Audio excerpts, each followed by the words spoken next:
We've never seen an old school coach evolve as quickly as Dabo Swinney has over the past few months. First, Dabo starts taking transfers, and now he's recruiting players to change sports.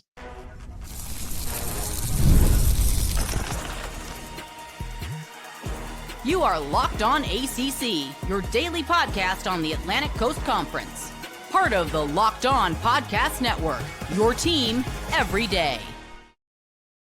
Shout out to the everydayers, and thank you so much for making Locked On ACC your first listen and your first watch. We're available free wherever you get your podcasts. We're free on YouTube. We're part of the Locked On Podcast Network, your team every day. He is Kenton Gibbs from Locked On Wolfpack. I am Alex Donno from Locked On Canes.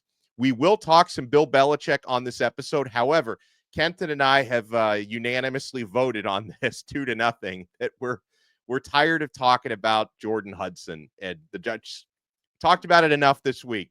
On our Tuesday episode, we talked about it on the squad. Like we've had enough of the Jordan Hudson stuff, so we're going to talk some actual ball.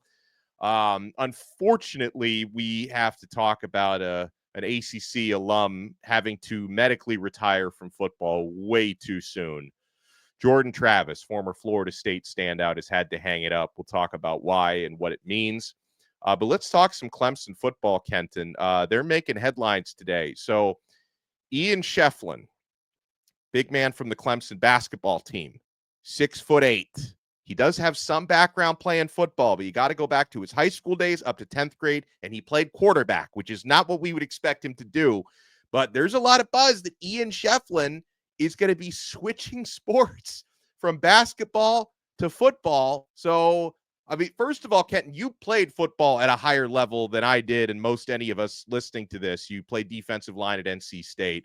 How do you see Ian Schieffelin as someone who may be able to make that transition? Well, I don't have enough information to fully go all in and say like, oh, this is who he is. This is his athletic profile and all that. What I will say is this.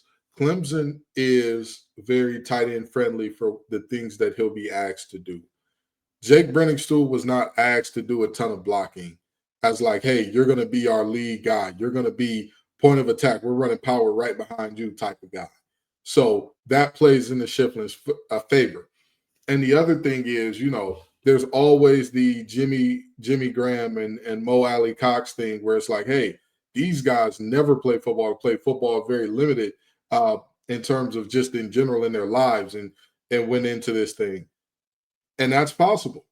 There have also been guys that have not. There have also been guys that, that have not had their success. So anything that you get from Ian Schieffelin, I don't think that he's a guy where you're looking at him and saying, we're expecting 60 catches, 800 yards out of you. That's not going to be the case. Obviously, this is an experimental thing. See how it works out. See how he reacts to this thing. Because the biggest thing, I tell people all the time, a vast majority of sports are more skilled than football in general, right? If you can run fast, if you can catch a ball, if you can do all those things, you'll have a place on the football team.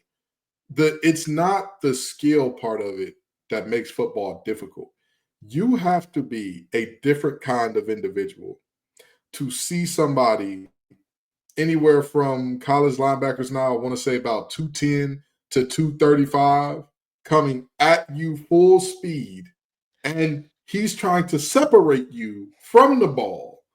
And you say, I'm going to make the choice, body be damned, I'm going to catch this ball. So, it's a very different thing in terms of the stuff that would get you a flagrant 2 in basketball, get you an attaboy in football. It's a different game. It's just very different. The level of physicality and the toughness that Schieffelin will need to get right away is very high level. But if he can master those things, he'll be fine.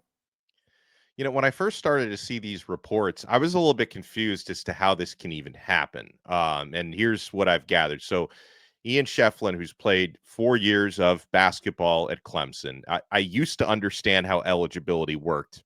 Nobody understands it anymore. So, like, he's used up his basketball eligibility. However, he was, and I guess officially is still in the basketball transfer portal because he's awaiting a possible judge's ruling that may or may not happen to grant players a 5th year of eligibility. So we don't know for sure if that's going to happen or not, right? But then we come to find out if he switches sports, he's got extra eligibility for a different sport. So the basketball eligibility, from what I understand, will not count against football eligibility. And gosh, if Kenton, if you knew that was the case, you'd probably be still at NC State. You just switch sports every 4 years and get that NIL money. Let me throw on my singlet and go play for Coach Pop. Let's get down and dirty on the wrestling match, baby. I got some single legs and some double leg for you. All this NIL money they got rolling around now, I got to get in on that. No, but in all seriousness, he's pulling the Cam McCormick just without the injuries. He said, I'm going to be in college 8-9 years. Yeah. Ain't going to get hurt in order to do it. No, but in all seriousness, this is an interesting loophole that I think might need to be closed. With all respect, I don't like it. I don't like it at all. I'm a big believer in, hey, when you start, you start. Play all the sports you want while you're there, but when you start, you start. And when it's over, it's over. Go ahead, jump on LinkedIn, hop on Indeed, do what you got to do, but stop the madness of I can set my clock back. I'll just go from football, or I'll just go from basketball to football, and then from football to rowing, and then from rowing to field hockey, or no, that's women only. Lacrosse, and knock it off. Well, and in this case, this is a basketball player. At least he's got football experience. Again, he played quarterback in high school, and I don't expect he's going to be, taking that starting quarterback job at Clemson. So you're probably looking at most like tight end would make the most sense, because you're talking about 6'8", physical, scrappy.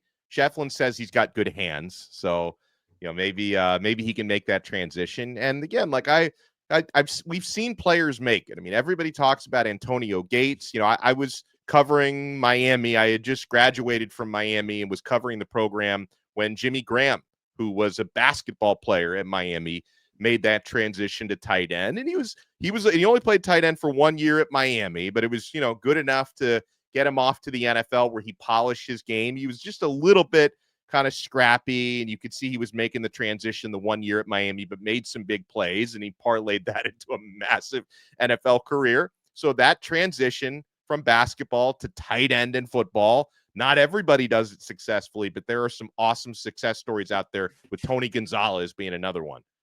Well, I think, and this is the thing, right? I give credit to the Jimmy Grahams and Mo Alley Coxes of the world, because they came from no football background or very limited football background and made it happen. Antonio Gates and Tony Gonzalez are a little bit different. Both of those guys were recruited to college to play football. By the way, of all the people in America who could have recruited Antonio Gates, I bet you'll never guess who was the Michigan State coach that recruited him there to play football. Was it Nick Saban?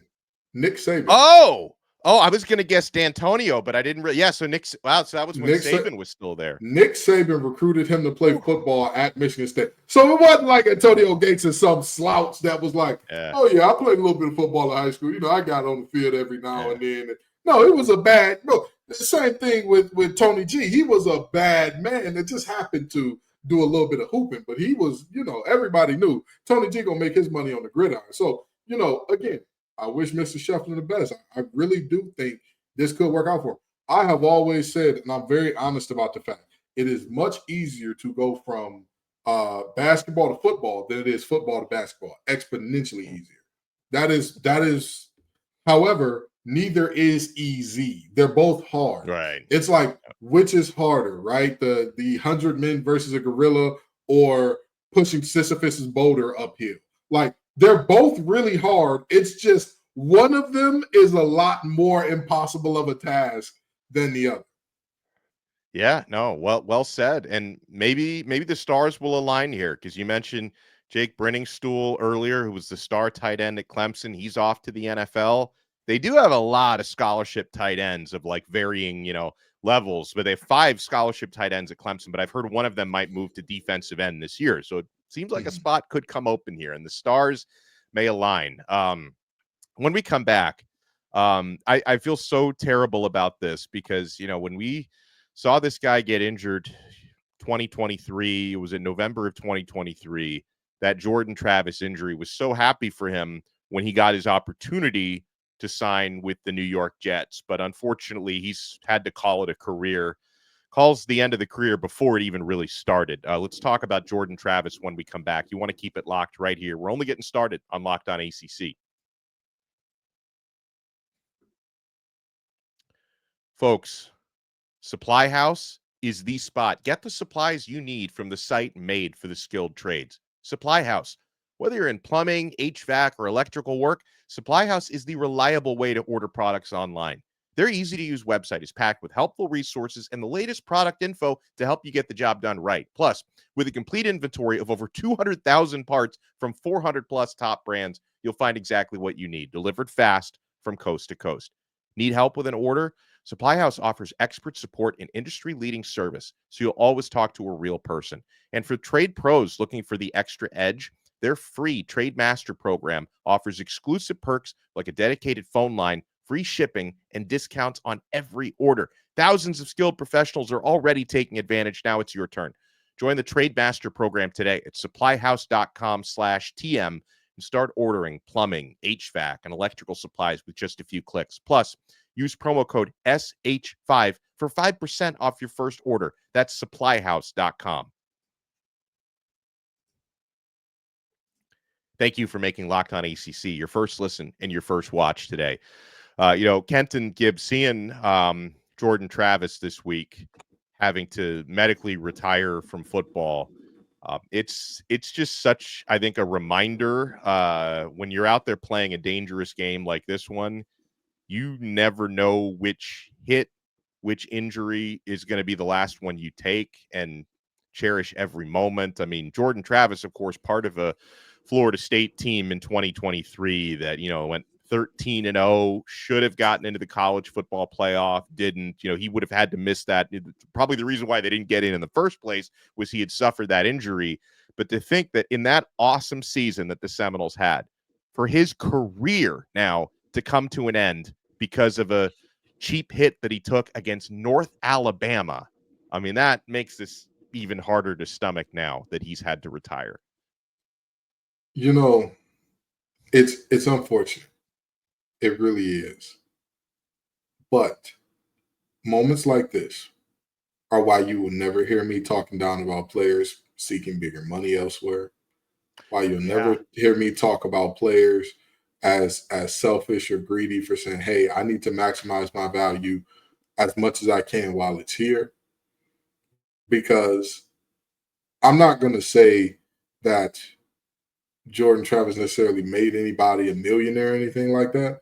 But without Jordan Travis, I think we both agree that team doesn't go 13-0. Correct? No. Correct. Okay. So without Jordan Travis, Norvell doesn't get an extension that or the bonuses that he did. And without Jordan Travis in that 13-0 season, do you think that he gets a long enough leash to go 2-10 and just gets to reshuffle the deck? Great point. No, he doesn't get that leash. No. And he tore his leg up against who now? North Alabama. This is why I don't care how many players abuse it. I don't care how many players don't do the right thing by it. As a guy who had to medically retire myself, I can tell you there are plenty of aspects of this thing. Obviously, there's the injury and you not being able to play the game you love part of it. But the other part of it is just literally people forget you're still a human after you walk off that field. When I tore both of my Achilles, I can't run and jump like I used to. I'll never be able to again. That's not – I can still run. I can still jump. I'm just not anywhere near that. Jordan Travis said his leg has not reacted the way that they wanted it to treatment. We don't know what that means. We don't know if he's stuck with a permanent limp. We don't know if it's like every time it gets cold outside, his ankle gets inflamed and he can barely – we don't know what that means. So, again, this moment right here is why I'm so passionate about these players getting paid because, again, making guys millionaires or putting extra money – not making guys millionaires, but some players have, but not in this instance. putting extra money in guys' pockets, making the coaches more money, making the university more money. And the only guys who didn't get to indulge in that are the ones who provide the labor, are the ones who walk away, busted up arm, busted up knee, busted up back, busted up ankle. My heart goes out to Jordan Travis, man. And I very genuinely mean that. And I know if he had to do it all again, he'd do it the same way 10 times out of 10, and because that's the type of guy he is. It's just so unfortunate that it ended like this. Yeah, those really severe leg fractures can be some of the trickiest to come back from. And his was a dislocated and fractured ankle, and it was gruesome. It was gnarly, and just it's hard, and it's hard because you wonder what might have been, because I mean, the trajectory of his career from that last season in college, I mean, he had really put everything together. When he Absolutely. first started at Florida State was, more of a running threat, but the arm came along to an elite level. And it's hard to think what might have been.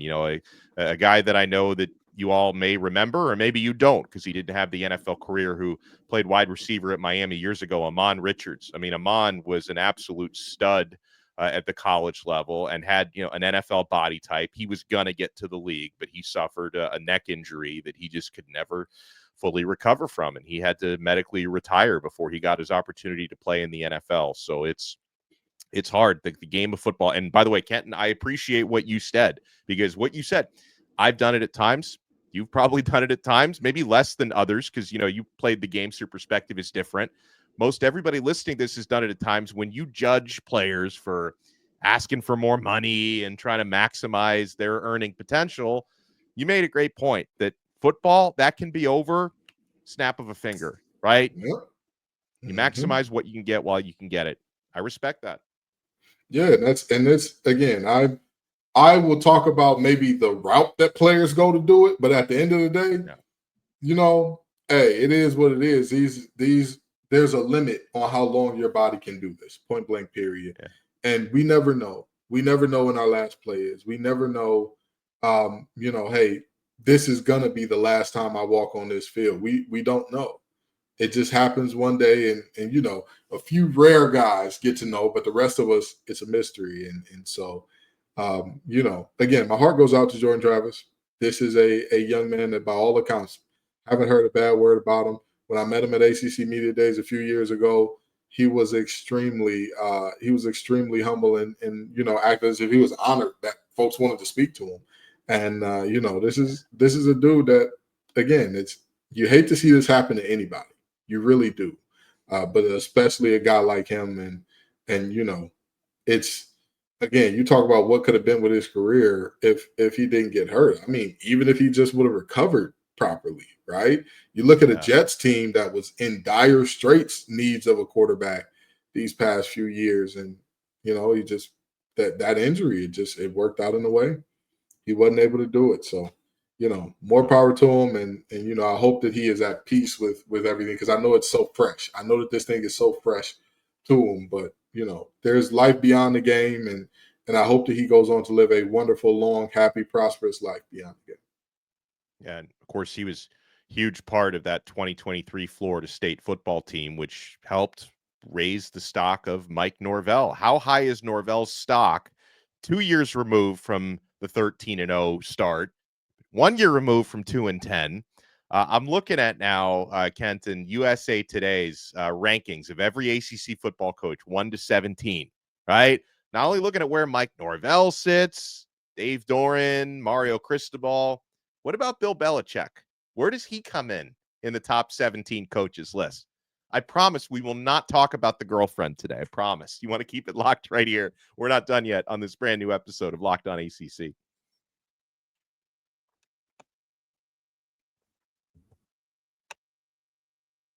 Thank you for making us your first listen and your first watch today. For your next listen, make sure you check out the Portal podcast. Our good friend Brian Smith, he's on every day, sometimes twice a day. Because, guys, even though players can no longer enter the portal, guys are still getting signed out of that transfer portal. It never stops moving. And Brian Smith hosts the Portal podcast on the Locked On Network. Make sure you check it out. Available free wherever you get your podcasts, and available free on YouTube. All right, Kenton, I'm gonna have you guess. I'll have you guess two things, okay? First thing I want you to guess. USA Today has just put this out, updated. They put it out earlier today, 6:05 a.m., bright and early here on Thursday morning. Their ranking of ACC football coaches 1 to 17. Who do you think comes in dead last is my first question. All right. Can I give one hint? Can I just give one hint? And the hint I'll ask for is it former Coastal, former Atlantic, newcomer? Newcomer. Frank Reich. Yes. You nailed it. I thought it was Frank Reich. I thought you Donno didn't see me pre-show, but when I said it can't be Bill O'Brien, my eyes lit up because I was like, wait, former NFL guys are not getting love on this list apparently. It's Frank Reich. I mean, listen, like Frank Reich, he did have the Colts in the playoffs, but as an NFL head coach, maybe put a little more respect on his name, USA Today. Although Kenton, he walks into an awful situation at Stanford. I mean, they just had to fire their head coach because of a scandal, and then Reich comes in, and he comes in. Everybody knows he's just there for 1 year, so it's like, how do you recruit? How do you sign transfers? And that's the worst part about it. I don't even think that X's and O's in terms of the pure job of coaching football for 1 year, he's the worst coach. However, part of college football is the recruiting. Part of college football is not only recruiting players to come to your school. It's 2025. You've got to recruit to keep these players at your school. Right. He is a guaranteed 1 year rental. He has no incentive or motivation to do those things. And even if he tries to, what is your pitch? Hey, I know I'm leaving, but you need to stay. This is the best place for you, even though I'm gone. I get it. You can't get an education anywhere like here, as if Cal Berkeley ain't right down the street like, I beg your pardon? Not only can you get an education, you could also get a coach that's not out here bullying people and doing things that'll get you fired. So, it is a really just a nasty, untenable situation that he walks into. But I understand why he's dead last because, somebody had to be last, number one. And number two, again, Donna, what could a coach that's a 1 year rental say to you to make you convinced, oh, my boy needs to go there? Right. And you're telling me, and I got to go to Stanford where the classes are like 10 times harder than they are at like UNC or UVA. Like, no thanks. We don't want to talk about how hard the classes are not at UNC. We don't want to get into that scandal today. But no, in all seriousness, it really is a thing where you talk about academic rigor, you talk about lack of stability in coaching because you know that there will be another coach there at the end of the year. You talk about the inability to recruit even before we get to the academic rigor and all that. And again, you're just stuck in a situation where the best pitch that he could come with, Frank Reich, if I was Frank Reich, I would say, listen, guys, I know I'm a 1 year rental here. I know this might not be the ideal situation for y'all, but I want y'all to think about something right now. Teams that win a lot of football games, their players go in the portal and get paid. If y'all want to leave, if you want to leave and go make yourself a big bag that you feel like you can't make here, that's fine. I'm not mad at you. But winning gets the eyeballs on you. The eyeballs on you is what gets you to command some money in the portal. So let's all buy into winning. Just this 1 year, let's do something special. And that's it. All right, you got the first question. And the second one also should not be that difficult because I gave a hint in the show rundown there. For those watching on YouTube, you could see, spoiler alert, Bill Belichick is outside the top 5, but I didn't tell you how far outside the top 5. So Kenton Gibbs, and we're talking about the GOAT. We're talking about the 6-time Super Bowl champion. We're talking about the guy who is really, they should name the Lombardi Trophy. They should rename it the Belichick Trophy. He had so much success at the highest level of football. We're not going to talk about his girlfriend today. We're only going to talk about Bill Belichick. Where do you think he ranks from 1 to 17? I feel like I got deja vu, or maybe my CTE is acting up. You didn't say he's ranked number 10? Did you not say that? Did I? I thought you did. I thought you did. Is he number 10? Is he number 10? He is number 10. Did I? Okay, did I I thought give you him said that hints? in the opening. I thought you said that in the opening or something like that. I'm not sure. Hmm. I'm not sure. But either way you cut it and slice it, I think 10 I is would fair. be the worst game show host of all time. Like, I'd be hosting Jeopardy, and I'd be like, "What is a clock? Hey, tell me, this object helps you tell time." Oh wait, oops, did I say it already? But I mean, in all fairness, could you blame them? Even again, extracurriculars aside, personal life aside, cannot blame them for putting you at 10 when, just out of curiosity, Donno, how much time has Bill Belichick spent in the college ranks as an assistant, as a head coach, as a coordinator, as a water boy? How much time has he spent in the college ranks? 0 point. I mean, well, I guess just the last couple of months, but before he got hired there, 0.